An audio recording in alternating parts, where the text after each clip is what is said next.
છે, બીજી જગ્યાએ જાઓ કે ઝોપડીમાંનું દુઃખ છે, ત્રીજી જગ્યાએ જાઓ તો સિકોતરનું દુઃખ છે, ચોથી જગ્યાએ જાઓ તો કે તમારી કુળદેવી આ નહીં આ છે, પાંચમી જગ્યાએ જાઓ કે તમારા પૂર્વજ થયા છે, છઠ્ઠી જગ્યાએ જાઓ તો કે કોકે કરી નાખ્યું છે, સાતમી જગ્યાએ જાઓ કે કોકે મૂઠ મારી છે.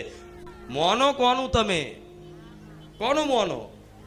અને તમે બધું કરીને થાક્યા અને કશું થયું?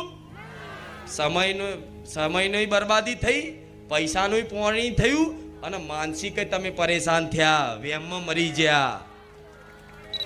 બે ચાર લોકોના કહેવાથી ભગવાન નહીં, માતા નહીં, મારું કામ ના થયું, મારા જીવનમાં દુઃખ દૂર ના થયા તો હું માનું નહીં, તો તમારા માનવાથી કે ભગવાનનું અસ્તિત્વ નહીં પતી જવાનું.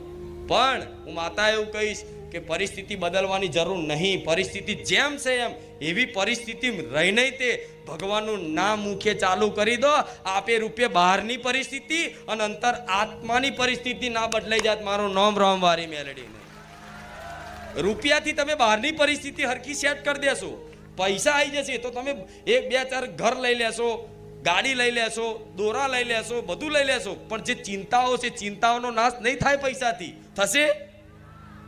કેમ કે જો ચિંતાઓનો નાશ રૂપિયાથી થતો હોત ને તો અજબો